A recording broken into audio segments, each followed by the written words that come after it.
Shalom dan salam sejahtera buat kita sekalian.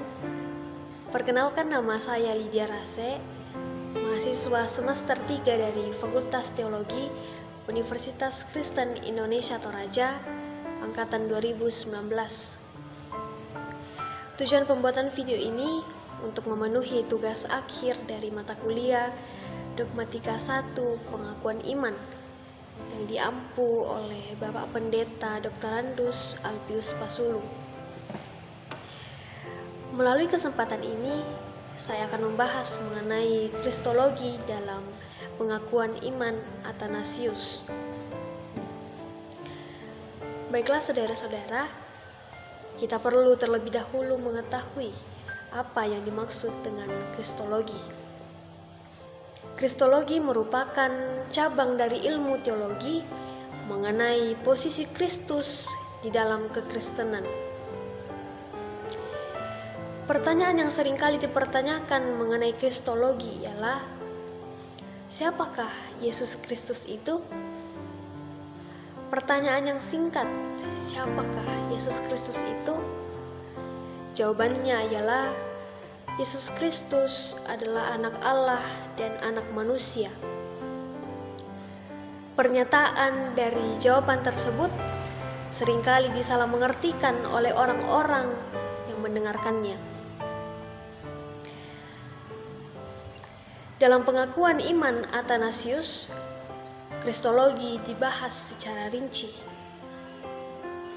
Pengakuan Athanasius menggunakan istilah substantia, terjemahan Latin dari Homo Sios Nicea, yang artinya makhluk yang sama atau konsubstansi, sehubungan dengan Yesus Kristus menurut kodrat ilahinya dan menurut kodrat manusianya, di mana dalam pengakuan ini kita percaya dan mengakui bahwa Tuhan kita Yesus Kristus, anak Allah, adalah Allah dan manusia.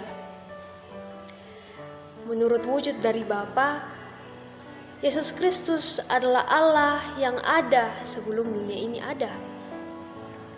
Sedangkan apabila kita melihat menurut wujud dari Ibu Maria, Yesus adalah manusia yang diperanakan dalam dunia ini.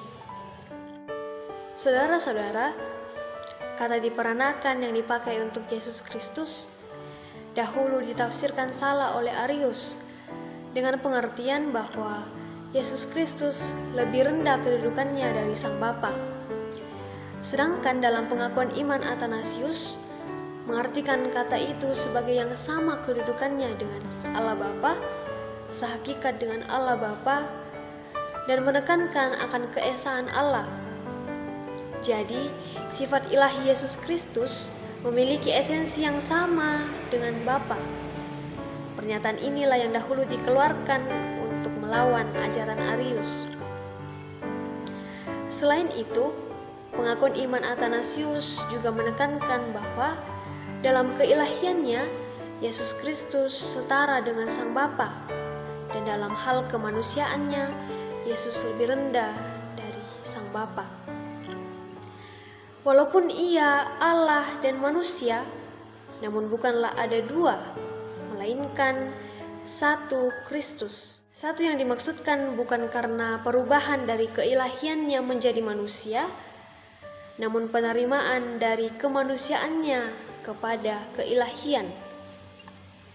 Ia adalah satu, bukan karena dua wujudnya yang dicampurkan, tetapi karena kesatuan akan pribadinya. Maka dari itu, dalam pengakuan iman Athanasius, kita sebagai orang percaya mengakui bahwa Yesus Kristus adalah satu oknum tanpa diadukan hakikatnya atau kodrat-kodratnya.